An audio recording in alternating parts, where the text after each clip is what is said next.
Today, we're going to be comparing the cameras on the Galaxy S23 Ultra versus the iPhone 14 Pro. I just checked into my hotel and this is how it looks like from the back. And let's do like a quick HDR test right here.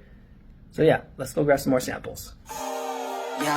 One thing really quickly, the Galaxy can shoot up to 8K, whereas on the iPhone it's 4K.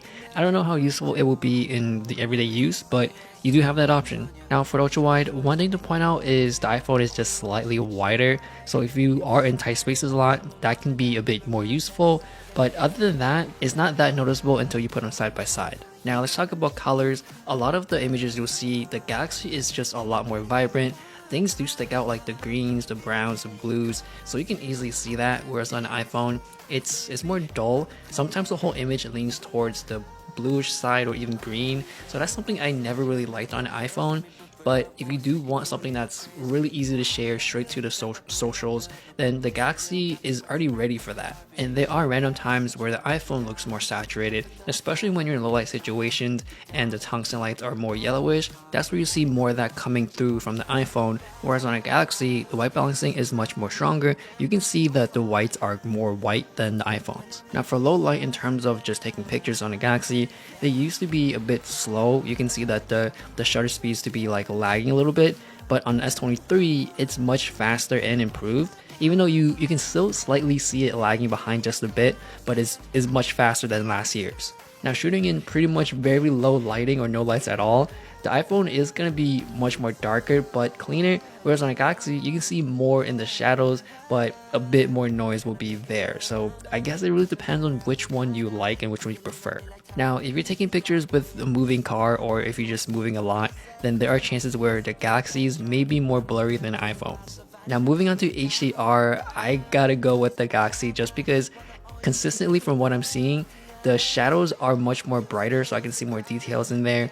And even though the highlight side can be pushing it, or probably not as controlled as the iPhones, the whole image where the vibrancy, the saturation, everything about it pops. So as an overall image, I do like the Galaxy, whereas an iPhone, as you know, it's more flat. But there are times where the iPhone does show more color than the Galaxies, like this shot right here. And there are times where the Galaxy will do better in the highlights, like this shot here out the window. So it's not always the iPhone will do better or the Galaxy will do better. It depends on the situation and where you're at that time with the camera. Now moving on to telephoto, it's obvious that the Galaxy is going to win in this department because it can zoom all the way up to 100x. Now when shooting 3x is fine, it's not like a huge deal, but once you get to max zoom on the 15x for the iPhone, that's where you can see a lot more noise and all the artifacts coming out. It's not as clean as the Galaxy, obviously, so if you need to zoom in around or more than 15x, then of course pick the Galaxy, since that tool is just more useful for you and more beneficial in your life. Now I don't know how 100x is useful in a lot of people's lives, but for me, I just use it or see it more as a tool to see something very far away, like a sign or something that I need to see in a distance. Oh, that's fine, but it's nothing I would miss.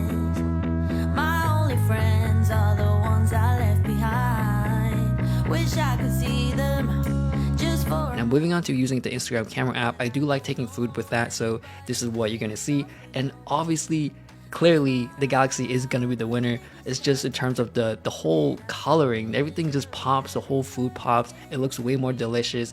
The iPhone is just pretty bland and it doesn't look that great. So pictures on food, especially low light, the Galaxy wins by far. And pretty much right after, you're sharing it to your friends or story, so right away it just looks so good without needing to edit. Now moving on to video, usually when you save the clip on Android phones, the first 3 seconds are super pixelated, it doesn't look great.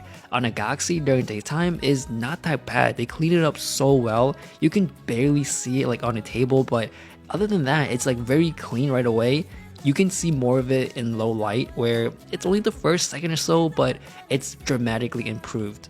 And if you like to zoom in a lot using your thumb, then on a Galaxy or pretty much on any Android phone, it's super quick and fast, so it's kind of like hard to control the zoom or when to stop. On iPhone, it's very smooth and slow, so it's all self-preference at that point. Now for portrait mode, I got E to help me out, so there's a human behind the phone, so the Galaxy actually looks sharp, because usually I set it on a 10-second timer and run to my spot. That's when I notice the Galaxy tends to miss focus a lot, especially at the 3x option, so if you do have a friend to shoot for you, pick that over using the timer. But anyways, I do like the iPhone's 1x, 2x, and 3x, whereas on the Galaxy it's only 1x and 3x. So when you're indoors, 3x is kind of hard to use because you need a lot of space. 2x is perfect for indoors and outdoors, and 1x is pretty much like a whole body like picture. So on the Samsung, it feels like you have two extreme options. Now for the 3x side of things, I do like the iPhones where the background is more compressed. It looks like it's using like a longer lens, so it's closer to like a portrait picture. But let me know your thoughts on these two phones and which one you prefer to use. Thanks for watching, and I'll see you guys later.